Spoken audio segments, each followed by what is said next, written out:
বিজেপিতে যোগ দিচ্ছেন রাজন্না প্রান্তিক। আজকে দুপুরে সল্টলেক বিজেপি দপ্তরে যোগদান বলেই জানা যাচ্ছে। রাজন্না হালদার, প্রান্তিক চক্রবর্তী তৃণমূলের ছাত্র পরিষদের প্রাক্তন সদস্য। আরজিকরের ঘটনার পর দলের বিরুদ্ধে তারা সরব হয়েছিলেন। দুজনকেই সাসপেন্ড করা হয়েছিল টিএমসিপি থেকে এবং তখন থেকেই তাদের বিজেপিতে যোগদানের একটা জল্পনা চলছিল। আর এবার যে খবর পাওয়া যাচ্ছে, আজকে তারা বিজেপিতে যোগদান করছেন। সল্টলেকের বিজেপি দপ্তরে রাজন্না হালদার, প্রান্তিক চক্রবর্তী বিজেপিতে যোগ দিতে চলেছেন, এমনই খবর পাওয়া যাচ্ছে। টিএমসিপি থেকে তাদেরকে সাসপেন্ড করা হয়েছিল আরজিকরের ঘটনার পর। দলের বিরুদ্ধে দুজনে সরব হয়েছিলেন, এরপরই তাদের তৃণমূল ছাত্র পরিষদ থেকে সাসপেন্ড করা হয় এবং এই জল্পনাও ছিল যে তাহলে তারা কি বিজেপিতে যোগদান করতে চলেছেন। এই জল্পনা যখন চলছে, তার মধ্যে এবার এই খবর সামনে আসছে যে আজকে দুপুরে তারা বিজেপিতে যোগ দিতে চলেছেন। আমরা জানবো এই বিষয়ে প্রবীর চক্রবর্তী সরাসরি প্রতিনিধি রয়েছেন আমাদের সঙ্গে। প্রবীর, কি খবর পাচ্ছ?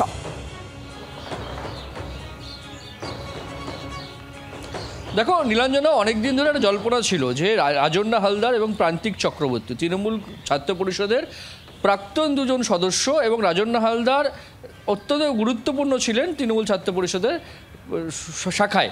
সেই জায়গায় দাঁড়িয়ে এই রাজন্না হালদার, প্রান্তিক চক্রবর্তীকে নিয়ে একটা জল্পনা ছিল যে তারা বিজেপিতে যোগদান করতে পারেন। অবশেষে জানা যাচ্ছে আজকে দুপুর 2টোর সময় বিরোধী দলনেতা হাত ধরে সল্টলেক পার্টি অফিসে আনুষ্ঠানিকভাবে বিজেপিতে যোগ দিতে চলেছেন রাজন্না হালদার এবং প্রান্তিক চক্রবর্তী। এই জল্পনা কেন তৈরি হলো যে রাজন্না হালদার এবং প্রান্তিক চক্রবর্তী তারা বিজেপিতে যোগ দেবেন, তার কারণ যদি 1টা থেকে 1.5টা বছর পিছিয়ে যাও তাহলে দেখবে যে এই আরজিকর আবহে এই রাজন্না হালদার, প্রান্তিক চক্রবর্তীরা একটি স্বল্প মেয়াদী দৈর্ঘ্যের একটি ছবি তৈরি করেছিল আরজিকরের উপরে, যেটা তাদেরকে দল বারণ করেছিল যে একেই এত বিতর্ক চলছে। সঙ্গে থাকো, এই মুহূর্তে রাজন্না হালদারের সঙ্গে আমরা যোগাযোগ করতে পেরেছি।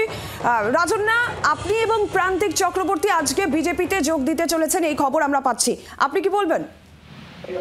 দেখুন, আমার মনে হয় রাজনীতিতে সম্ভাবনার বৃত্ত তৈরি করে এবং সম্ভাবনার পটভূমি তৈরি করে।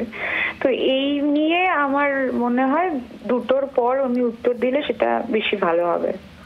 আপনারা কি বিজেপিতে যোগ দিচ্ছেন? আমি আবারও একই কথা বলবো, সম্ভাবনার পরিবৃত্ত অবশ্যই রয়েছে, কিন্তু সেটা 2টোর পর আমি সেটা আপনাদের জানাতে পারবো বা বলতে পারবো। বেশ, ধন্যবাদ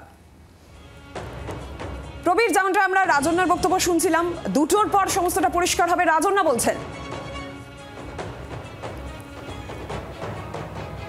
তিনি কি তার মানে সেই ইঙ্গিত দিচ্ছেন? কারণ হ্যাঁ, তিনি বিজেপিতে যোগ দিচ্ছেন, কারণ তিনি একদমই নীলাঞ্জনা, তিনি তো সম্ভাবনার কথা বললেন যে রাজনীতিতে সবকিছু সম্ভাবনা আছে এবং সেক্ষেত্রে 2টোর পর তিনি বলবেন, কেন আনুষ্ঠানিকভাবে তার 2টোতেই আজকে যোগদান রয়েছে। স্বাভাবিকভাবে 2টোর পর তিনি বলবেন যে কেন বিজেপিতে এলেন, কিন্তু কেন বিজেপিতে তাকে যেতে হলো এই প্রশ্ন হচ্ছে যে আরজিকর আবহে স্বল্প মেয়াদী দৈর্ঘ্যের একটি ছবি তৈরি করেছিলেন রাজন্না হালদার এবং প্রান্তিক চক্রবর্তী।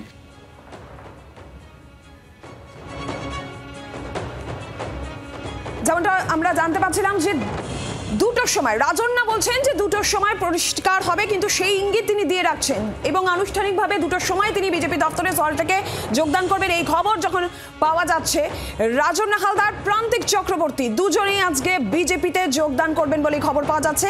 তৃণমূল কংগ্রেসের প্রতিক্রিয়া নিয়ে তৃণমূল কংগ্রেসের IT cell state incharge Debangshu Bhattacharya আমাদের সঙ্গে এই মুহূর্তে রয়েছেন টেলিফোন লাইনে। দেবাংশু, খবর পাওয়া যাচ্ছে রাজন্না হালদার, প্রান্তিক চক্রবর্তী তারা বিজেপিতে যোগ দিতে চলেছেন আজকে দুপুর 2টোয়। রাজন্না বলছেন 2টোর মধ্যে সমস্তটা পরিষ্কার হবে, 2টোর পর উনি জানাবেন, কি বলবেন?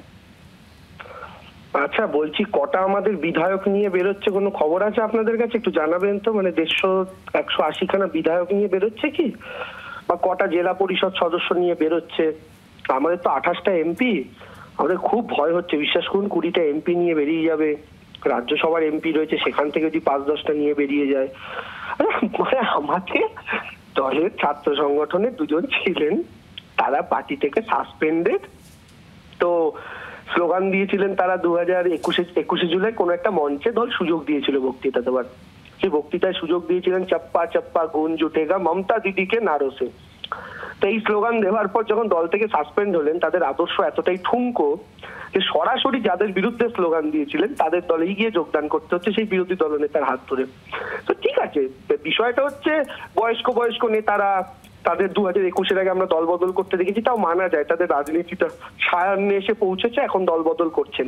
এটা এত কম বয়সে দল যেখানে কাউকে সুযোগ দেয় না, 21শে জুলাইয়ের মতো মঞ্চে সুযোগ দিয়েছে, সেই রকম জায়গায় ইউটিলাইজ করে নিজের পপুলারিটিতে কাজে লাগিয়ে তারপরে দলের সাথে বেইমানি করা, বিশ্বাসঘাতকতা করা, ঠিক আছে দল তাড়িয়ে দিয়েছে, অপেক্ষা করা যেত, 2-4 বছর অপেক্ষা করা যেত, দলের কাছে চিঠি লেখা যেত, ক্ষমা চাওয়া যেত, অনেক কিছু করা যেত, কিন্তু বিধানসভা ভোটের আগে দলে ঝাঁপ দিতে হবে, এটাই ব্যাপার। আর বিশ্বাস করুন এমন ইম্পর্টেন্ট কেউ না যেটা নিয়ে আমাদেরকে প্রতিক্রিয়া দেওয়ারও প্রয়োজন আছে। ধন্যবাদ দেবাংশু।